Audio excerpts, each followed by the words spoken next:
the victory. She was the Princess Ajita. And the court poet of King Narayan had never seen her. On the day he recited a new poem to the king, he would raise his voice just to that pitch which could be heard by unseen hearers in the screened balcony high above the hall. He sent up his song towards the starland out of his reach, where, circled with light, the planet who ruled his destiny shone unknown and out of ken. He would be some shadow moving behind the veil. A tinkling sound would come to his car from afar, and would set him dreaming of the ankles whose tiny golden bells sang at each step.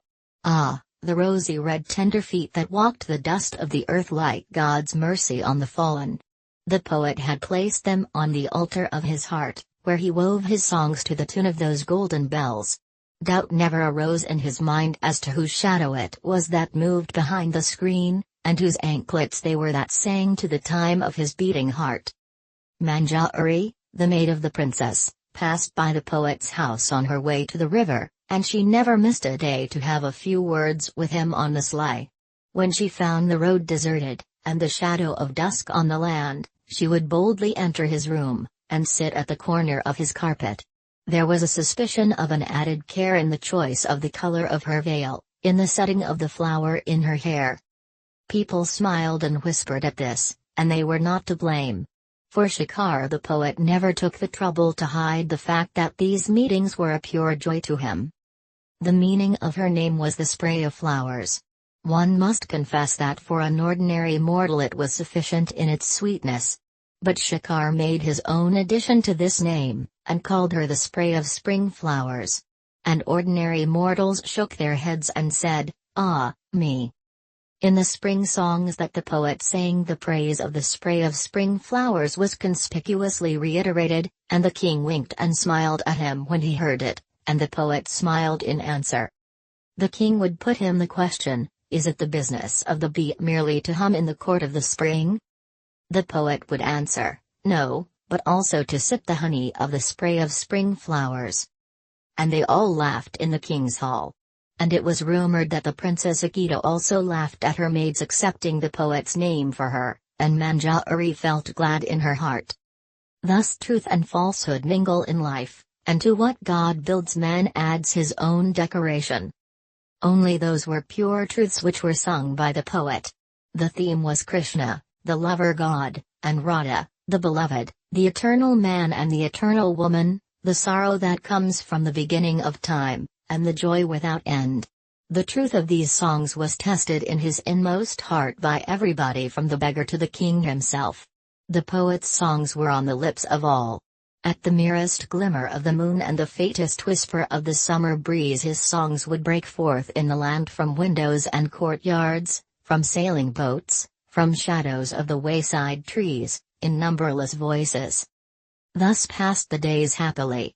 The poet recited, the king listened, the hearers applauded. Manjari passed and repassed by the poet's room on her way to the river, the shadow flitted behind the screened balcony, and the tiny golden bells tinkled from afar. Just then set forth from his home in the south a poet on his path of conquest. He came to King Narayan, in the kingdom of Amarapur.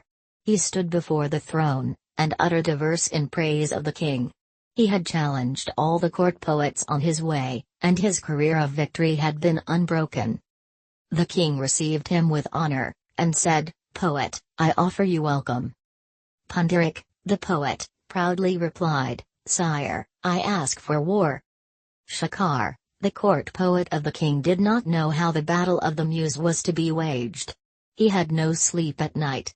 The mighty figure of the famous Pundarik, his sharp nose curved like a scimitar, and his proud head tilted on one side, haunted the poet's vision in the dark. With a trembling heart Shekhar entered the arena in the morning. The theater was filled with the crowd. The poet greeted his rival with a smile and a bow. Pundarik returned it with a slight toss of his head, and turned his face towards his circle of adoring followers with a meaning smile. Shekhar cast his glance towards the screen balcony high above, and saluted his lady in his mind, saying, "If I am the winner at the combat today, my lady, thy victorious name shall be glorified." The trumpet sounded. The great crowd stood up, shouting victory to the king. The king, dressed in an ample robe of white, slowly came into the hall like a floating cloud of autumn, and sat on his throne. Pundarik stood up, and the vast hall became still. With his head raised high and chest expanded, he began in his thundering voice to recite the praise of King Narayan. His words burst upon the walls of the hall like breakers of the sea, and seemed to rattle against the ribs of the listening crowd. The skill with which he gave varied meanings to the name Narayan, and wove each letter of it through the web of his verses in all manner of combinations, took away the breath of his amazed hearers. For some minutes after he took his seat his voice continued to vibrate among the numberless pillars of the king's court and in thousands of speechless hearts.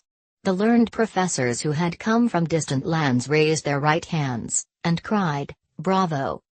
The king threw a glance on Shikhar's face, and Shikhar in answer raised for a moment his eyes full of pain towards his master, and then stood up like a stricken deer at bay.